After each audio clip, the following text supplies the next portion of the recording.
Shalom, puji Tuhan. Bapak Ibu Saudaraku yang saya kasih, mari kita satukan hati kita berdoa untuk firman Tuhan yang akan kita dengar sebentar. Bapa kami dalam sorga, sungguh kami bersyukur buat waktu yang Kau berikan bagi kami. Untuk kembali kami boleh belajar dari firman-Mu. Biarlah Tuhan mengurapi hamba-Mu yang sangat terbatas ini, biarlah kekuatan dari Tuhan, kemampuan dari Tuhan, pimpinan dari Tuhan yang ada dan menyertai dan memberkati setiap kami yang mengikuti pemberitaan firman-Mu ini. Kami bersyukur dan kami berdoa dalam nama-Mu, Tuhan Yesus Kristus. Haleluya. Amin. Puji Tuhan, Bapak Ibu Saudaraku yang saya kasih, tema kita pondasi keluarga yang kuat. Kita akan coba merenungkan Mazmur 127 ayat 1-5. Nah, Bapak Ibu Saudaraku yang saya kasih, apa yang membuat gedung ini tetap berdiri kokoh sampai menjulang begitu tinggi? Ya, pasti jawabannya adalah pondasinya yang kuat. Demikian juga dengan keluarga, saudaraku. Pondasi yang kuat akan menentukan seberapa kuat keluarga dalam menghadapi berbagai macam goncangan atau masalah atau problem. Ya, kita harus menyadari hal ini.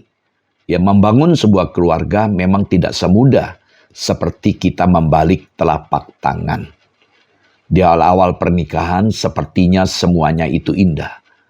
Dalam faktanya begitu banyak hal yang tidak pernah kita pikirkan, kita duga itu bisa terjadi dalam keluarga kita. Nah, kalau pondasi keluarga kita tidak kuat, kita tidak membangun keluarga kita secara sehat, maka gampang goyah dan ujung-ujungnya adalah perceraian.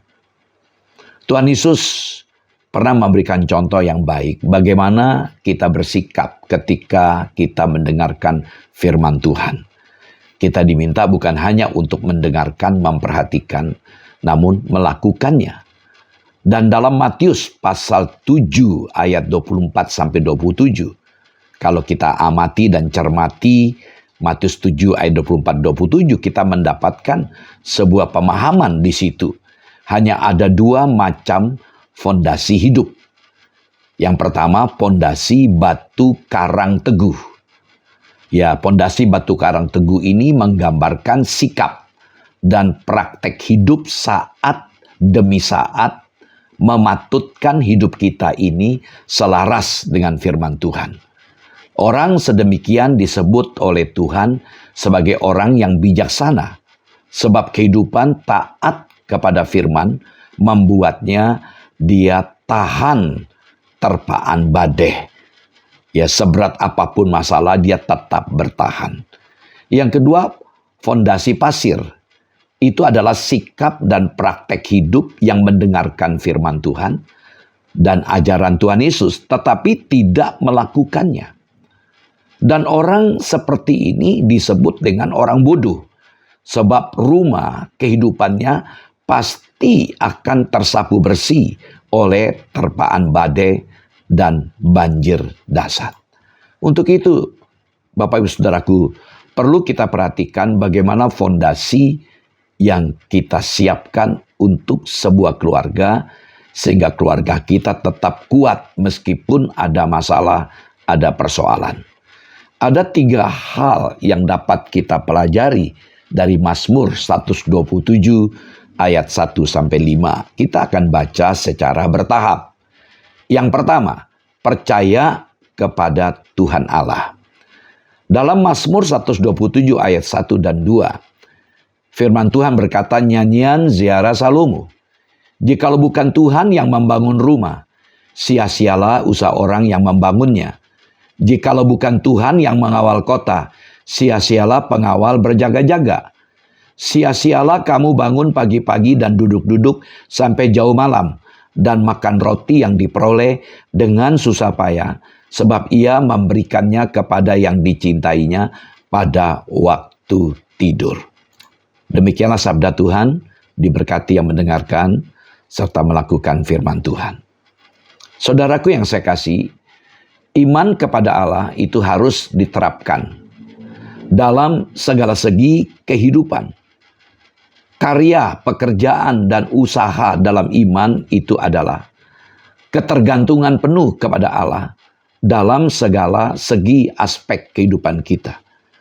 Semua usaha baik yang sekuler maupun yang rohani, bila tidak kita lakukan dalam ketergantungan kita kepada Allah, itu akan menjadi sia-sia.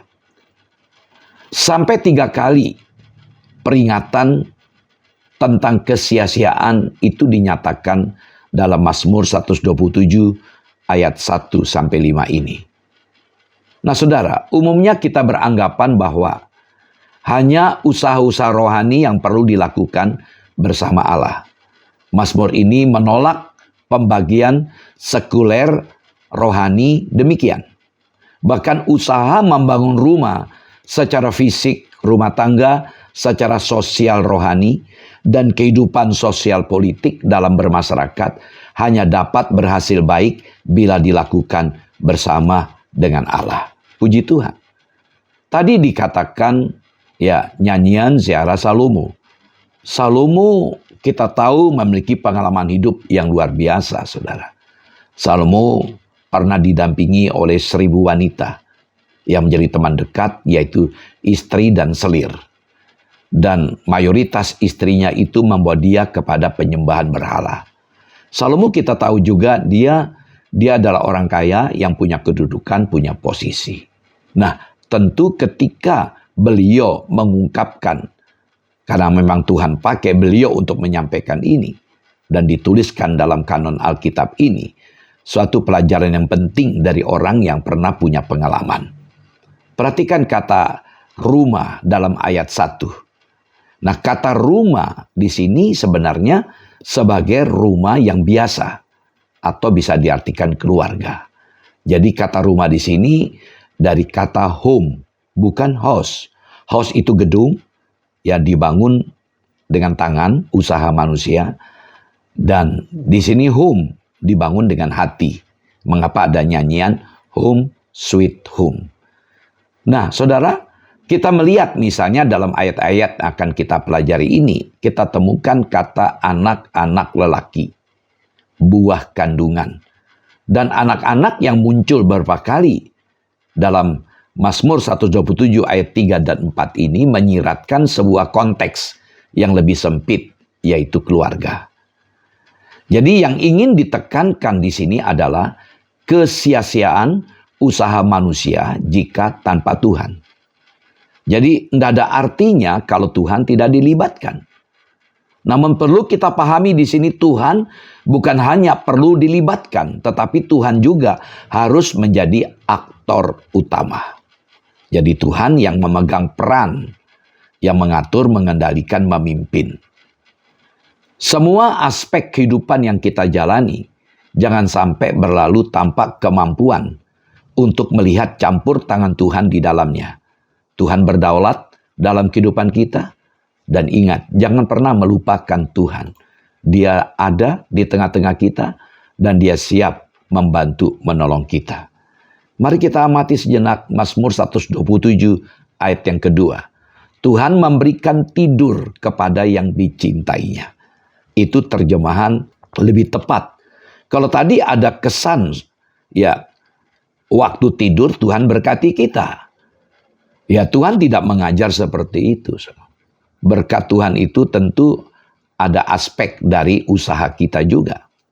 Mengapa tadi dikatakan, sia-sialah kita bangun pagi-pagi, sia-sialah kita membangun rumah, sia-sia kita mengawal kota, kalau kita tidak melibatkan Tuhan.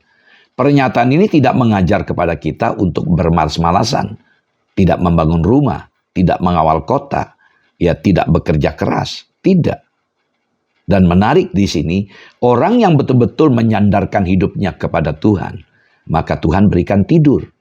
Mengapa ayat ini mengatakan, dari terjemahan lain, bahkan mayoritas terjemahan bahasa Inggris, menerjemahkan Tuhan memberikan tidur kepada yang dicintainya. Nah, kata tidur di sini sebaiknya dipahami, dimengerti secara figuratif. Tidur itu berarti kedamaian atau ketenangan. Puji Tuhan. Tuhanlah yang mampu menyediakan. Tuhanlah yang mampu menjamin ketenangan dan kedamaian.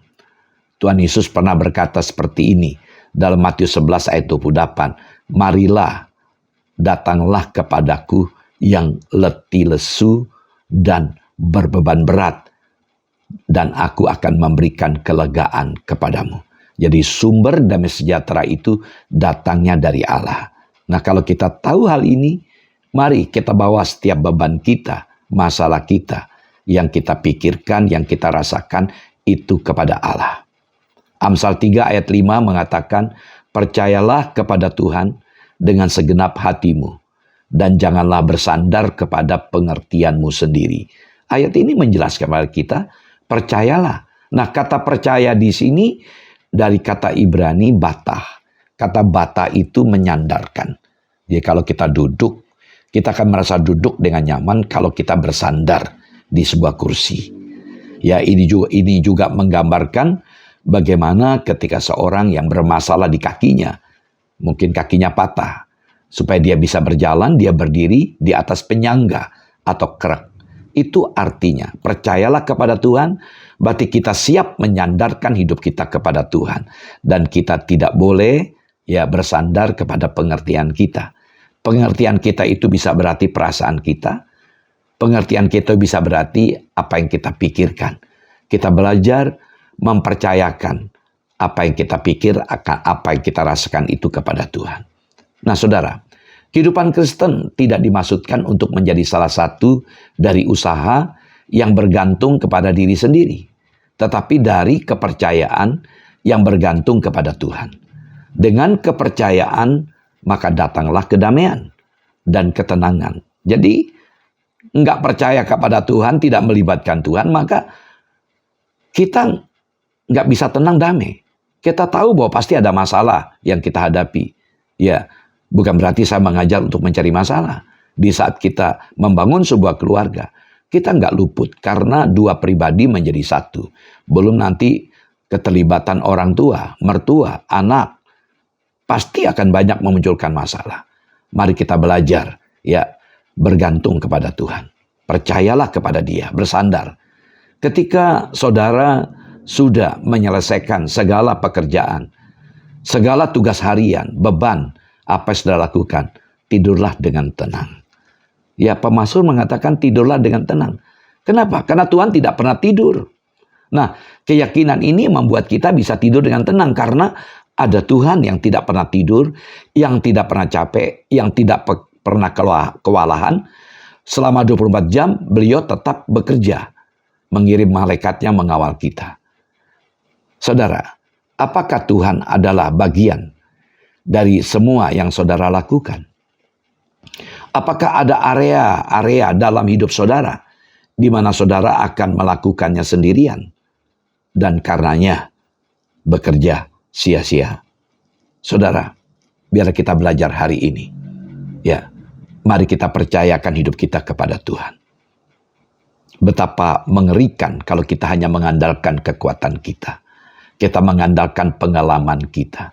Seorang anak muda, dia tergelincir dari pendakian sebuah gunung yang biasanya dia kunjungi setiap tahun beberapa kali.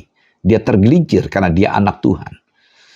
Dia percaya kepada Tuhan. Saat dia jatuh tergelincir, dia sudah memikirkan betapa mengerikan jurang ada di bawah yang siap menerima tubuhnya. Dan dia memanggil nama Tuhan. Tuhan, tolong saya. Dan ada sebuah dahan pohon yang begitu besar menahan tubuhnya sehingga dia mampu bergantungan. Dan kedua tangan ketika capek gantian tangan kanan dan tangan kiri. Dan di saat dia bergantungan itu dia mendengarkan suara. Ada 3 kali suara di batinnya. Lepaskan tanganmu, aku siap menatang engkau. Dan dia sampai 3 kali dia berkata ini bukan kata Tuhan, tapi ini suara setan. Dan dalam benaknya di bawah itu adalah jurang yang sangat dalam. Kalau dia lepaskan pegangan dari dahan ini, pasti dia akan mati. Walaupun dia mendengarkan suara di batinnya, aku siap menatang kamu. Dia tidak lakukan itu. Lalu dia bertahan sampai menjelang fajar menyingsing, sebuah kejutan yang dia lihat. Dia lihat antara jarak kaki dengan tanah hanya sebatas 30 cm. Kalau dia lepaskan tangannya, dia bisa memulihkan bekas luka-luka dan dia bisa tidur. Dan kerap kali kita seperti itu.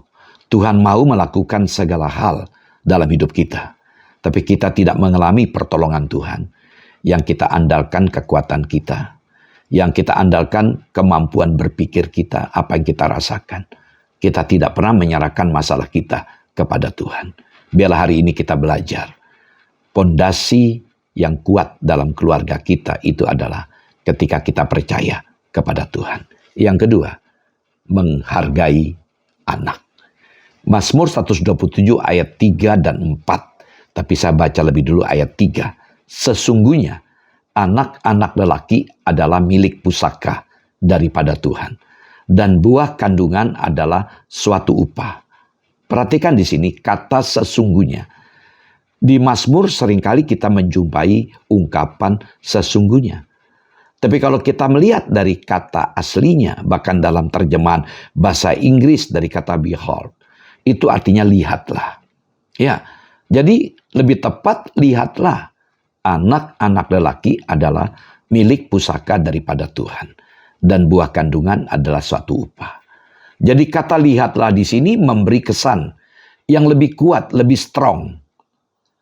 Artinya memberikan gambaran yang konkret. Gambaran yang bisa dilihat. Tentang kedamaian, tentang ketenangan. Yang sudah dibicarakan tadi dalam Mazmur 127 ayat 1 dan 2. Kita bisa tidur karena Tuhan tidak pernah tidur. Karena ada kedamaian, ada ketenangan, kita bisa tidur. Jadi kedamaian itu berbicara tentang kehormatan. Ketenangan ini berkaitan dengan masa tua kita. Saudara, beroleh anak dalam satu keluarga itu adalah berkat ilahi. Seperti layaknya budaya timur, anak laki-laki memegang peranan penting di dalam keluarga sebagai penerus. Anak-anak bukan sekadar hasil sebuah proses alamiah.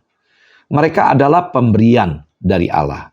Bukan sekadar pemberian, melainkan pemberian yang berharga. Pemazmur mengingatkan bahwa anak laki-laki itu adalah semata-mata dari Tuhan. Bukan sekadar produk dari sebuah pernikahan. Allah lah yang memelihara anak-anak dari umatnya. Saudaraku, orang-orang yang mempercayakan dirinya, keluarganya, dan masa depan diri serta keluarganya hanya kepada Allah saja akan disebut sebagai orang yang berbahagia. Nanti kita lihat dalam ayat yang kelima. Nah, dikatakan tadi mereka adalah milik pusaka. Ya, mereka juga adalah hadiah dikatakan. Mereka adalah penghargaan. Dalam versi terjemahan Lembaga Alkitab Indonesia yang kita gunakan, terjemahan baru kita temukan kata upah. Mayoritas versi terjemahan bahasa Inggris itu diterjemahkan reward, hadiah atau penghargaan. Hadiah untuk orang-orang yang dicintai Tuhan. Ya, yang disebutkan ini itu diberi, itulah anak kita, hadiah. Penghargaan atas gaya hidup mereka yang terus bersandar kepada Tuhan sehingga mendapatkan reward, hadiah. Anak-anak adalah anugerah, warisan, dan pahala dari Tuhan. Dan harus diperhitungkan sebagai berkat. Jadi cara dulu Tuhan memberkati seseorang. Itu salah satunya memberikan anak. Itu milik pusaka dikatakan. Milik pusaka. Sayangnya banyak orang tua tidak menghargai anak-anaknya. Mari kita belajar untuk menempatkan anak pada tempat yang benar dalam hidup kita. Meskipun kita punya alasan tidak suka dengan anak kita. Mungkin anak kita itu kita anggap mendatangkan sial. Ada sebuah keluarga, Ya, dia tidak menghendaki ketika tahu istrinya hamil. Dan istrinya pun tidak menghendaki anak itu. Lalu diupayakan untuk diaborsi karena tidak dikehendaki. Berkali dia lakukan aborsi. Tapi luar biasa, anak ini strong, begitu kuat. Dan dia lahir kemudian, tapi cacat dalam kondisi buta. Anak ini sejak kecil ditandai dengan pemberontakan. Dia berani melawan orang tuanya. Bahkan dia ketika remaja memimpin geng. Dia memeras sana kemari. Tapi puji Tuhan, di masa mudanya dia ditangkap oleh Tuhan. Kemudian di Semarang, dia dari Sumatera, sempat di Jakarta. Dia di Semarang menjadi penyiar radio. Dan sungguh dia banyak menjadi berkat. Dan bukan itu saja, dia dipertemukan dengan seorang pria. Dan pria itu menjadi pendeta. Dan sekarang menjadi ibu gembala. Dan ibu ini, selaku dalam kondisi buta, dia punya hati yang terang. Dia memikirkan anak-anak yang bermasalah, anak-anak yang tidak dikehendaki, yang stres, ditampung. Dibikinlah School of Life. Dialah Ibu Priska dengan suaminya, Bapak Fendi. Saudaraku, itu pengalaman. Mari kita belajar, ya betapa menyedihkannya anak kalau dibiarkan lahir dengan normal tanpa ada upaya aborsi, kan sempurna, sayang. Ya, dan begitu banyak anak-anak yang diaborsi, anak-anak yang butuh kehidupan. Kitab suci mengajar bahwa dilarang membunuh. Dalam faktanya begitu banyak janin yang dibunuh. Ini jahat di mata Tuhan. Puji Tuhan. Yang ketiga, bagaimana kita membuat keluarga kita kuat, pondasi kita kuat, di samping kita percaya kepada Tuhan. Kita menghargai anak kita. Yang ketiga, kita harus mendidik anak. Dalam Mazmur 127 ayat 4, seperti anak-anak panah di tangan pahlawan, demikianlah anak-anak pada masa muda. Sesungguhnya ada berkat istimewa jika kita memiliki keluarga. Sebab keluarga adalah inisiatif dari Tuhan. Jadi inisiatornya Tuhan.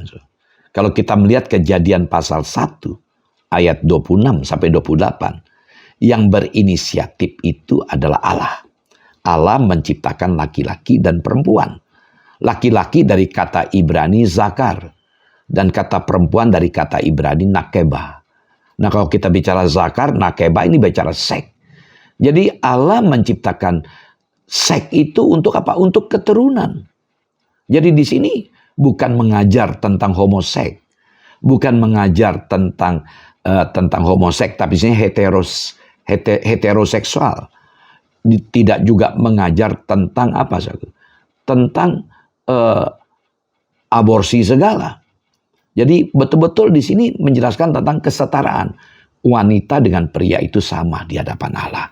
Yang membedakan adalah organ intim, yaitu seks. Dan seks itu ada untuk pernikahan. Kalau kita melihat dalam Kejadian pasal 1 ayat 28, ya, Tuhan memberkati pria dengan wanita itu. Ya. Dan beranak cucu. Jadi kita melihat itulah dasar. Seks itu digunakan saat pernikahan, diberkati, beranak cucu. Kita belajar di sini. Nah, lalu kita amati tadi dalam Mazmur 127 ayat yang keempat. Kata demikianlah anak-anak pada masa muda. Sesuai dengan teks dari bahasa Ibrani, pemazmur sebenarnya berkata demikianlah anak-anak lelaki yang lahir pada masa muda seseorang. Jadi masa muda di sini merujuk kepada ayah. Jadi ayah, ya, jadi ayah, ya, ketika masih muda memiliki anak.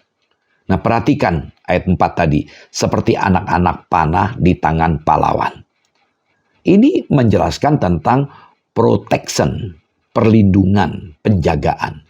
Jadi kalau kita punya anak, besok waktu kita sudah tua, maka anak yang menjadi providernya kita. Ini provider bukan internet ya, maksudnya. Provider artinya yang menyediakan sesuatu bagi orang tuanya waktu dia sudah dewasa. Nah, ungkapan anak-anak laki-laki itu bagaikan anak panah di tangan pahlawan. Ini menyatakan kebanggaan sekaligus jaminan masa depan bagi keluarga dan masyarakat. Perhatikan di sini, saudaraku. Orang tua yang memiliki banyak anak yang lahir pada masa muda, mereka bisa memberikan perlindungan yang lebih awal dan lama untuk orang tua mereka. Itu maknanya. Jadi mereka sudah dewasa sebelum orang tua mereka berusia lanjut. Pada saat orang tua sudah lanjut usia, mereka juga sudah matang untuk memberikan perlindungan dan pemeliharaan. Nah saudara, pada saat musuh-musuh datang di pintu gerbang, anak-anak mampu mempertahankan kota. Mempertahankan kota itu berarti mempertahankan kehormatannya. Orang tua tidak akan merasa malu atau lebih tepat dipermalukan. Ada ketenangan dan kedamaian yang diberikan sampai masa tua. Saudara, ungkapan anak-anak laki-laki bagaikan anak panah di tangan pahlawan itu menyatakan kebanggaan sekaligus jaminan masa depan bagi keluarga dan masyarakat. Perhatikan ayat kelima.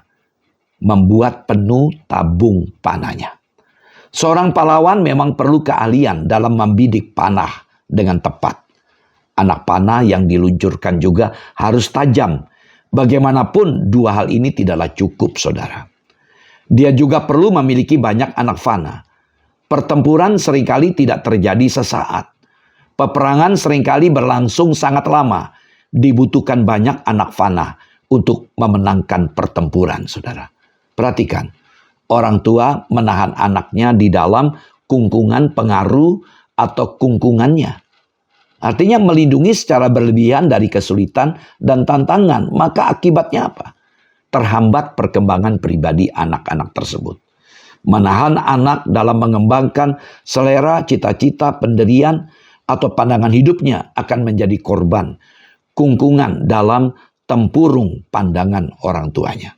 Sebagai contoh, saya menangani kasus anak muda yang kuliah di Fakultas Kedokteran semester 6. Dia kuliah di Unisula.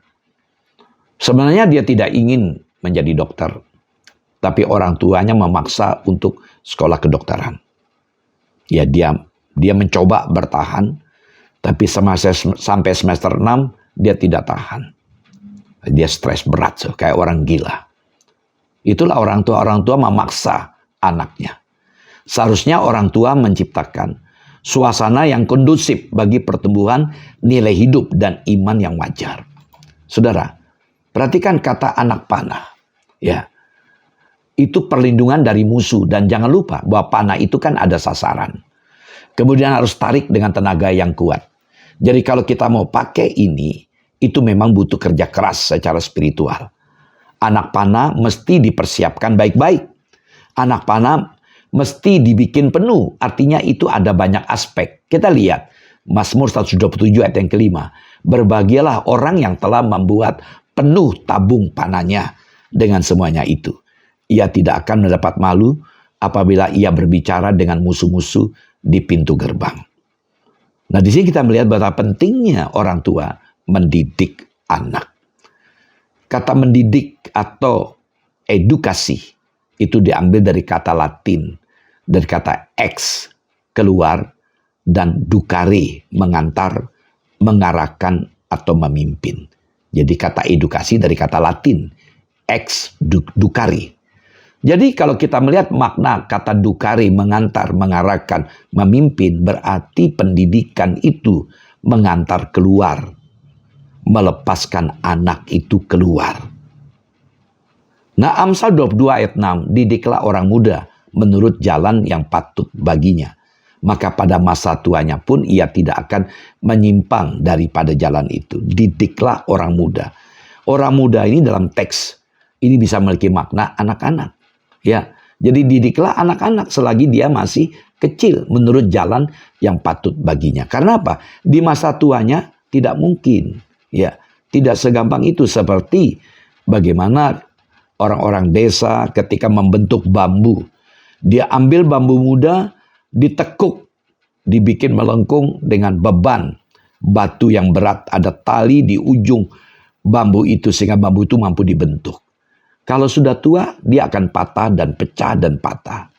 Nah saudara, godaan terbesar bagi orang tua itu adalah posesif. Artinya bersikap memiliki. Bisa jadi memiliki itu karena anak lahir di usia tua, atau bisa jadi lahir dalam saat kesulitan, banyak hal, sehingga rasa memiliki yang berlebihan. Ya. Dan di samping itu posesif dan protektif, bersikap melindungi secara berlebihan terhadap anak. Hati-hati ketika kita bersikap melindungi ya secara berlebih-lebihan terhadap anak, membuat anak itu tidak bisa kreatif. Ya, dia akan selalu diminta, dimonitor oleh orang tuanya, dan dia tidak bisa mengambil sebuah keputusan untuk kreatif, inovatif, sesuatu yang nggak mungkin. Karena sedikit dia harus minta pendapat orang tuanya. Betapa menyedihkan kalau orang tuanya meninggal, kepada siapa. Sehingga dia selalu ada di bawah perintah. Saudara, Khalil Gibran mengatakan orang tua itu sebagai busur, anak itu sebagai anak panah, dan Tuhan sebagai sang pemanah.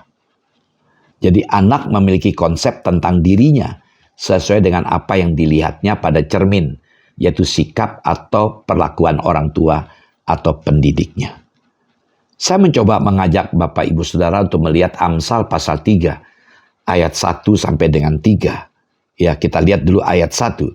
Amsal 3 ayat 1, hai anakku, janganlah engkau melupakan ajaranku, dan biarlah hatimu memelihara perintahku.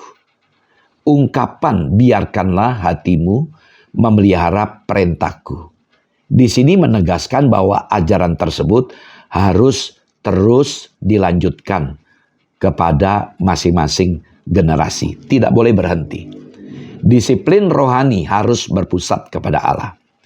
Hadirnya pengajaran dan disiplin Kristen bertujuan meletakkan dasar-dasar iman Kristen. Ya, saudaraku. Jadi anak memiliki konsep tentang dirinya sesuai dengan apa yang dilihatnya pada cermin, yaitu sikap, perlakuan orang tua atau pendidiknya. Jadi anak itu tertular dari apa yang dia lihat. Bayangkan kalau bapaknya begitu, maka anaknya juga begitu juga. Ya, mengapa ada istilah like father, like son, begitu orang tua, begitu anaknya. Nah, sekarang Amsal 3 ayat 2. Karena panjang umur dan lanjut usia, serta sejahtera akan ditambahkannya kepadamu.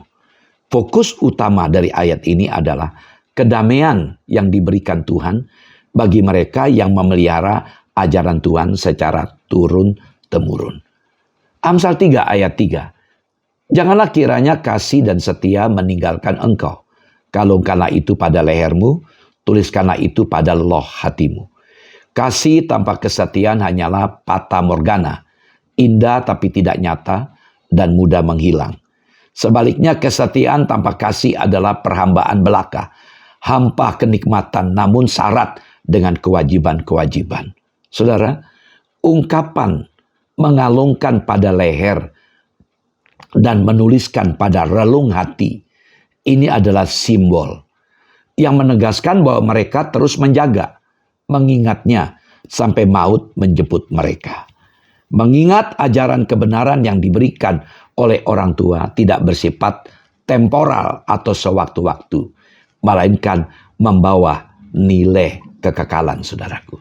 Nah, apa yang dapat kita simpulkan dari Mazmur 127 ayat 1 sampai 5, saudara?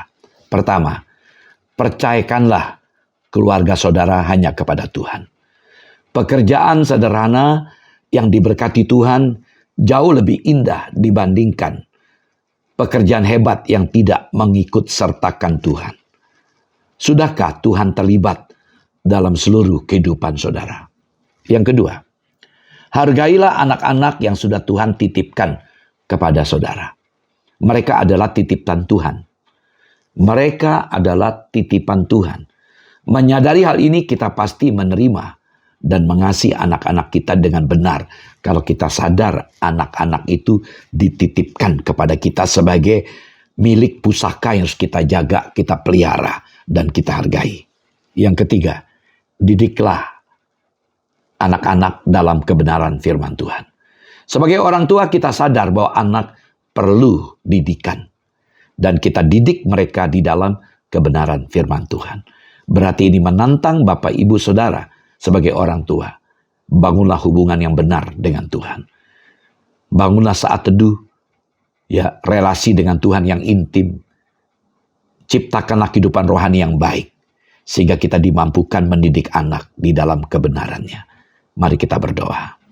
Bapa, terima kasih buat firman-Mu boleh kami dengar. Biarlah firman-Mu boleh menolong setiap kami, agar kami betul-betul membangun keluarga kami di atas pondasi yang benar, yaitu percaya kepadamu, menghargai anak dan mendidik anak. Terima kasih buat firman-Mu. Berkati seluruh kekasih kami. Kalau ada dari kami yang sedang bergumul untuk keluarga, Tuhan ikut campur berkarya, memberkati, mengambil bagian menolong, memulihkan, menyembuhkan, menguatkan. Terima kasih Bapak, kami bersyukur dan kami berdoa dalam nama-Mu Tuhan Yesus. Haleluya. Amin. Shalom, Tuhan Yesus memberkati.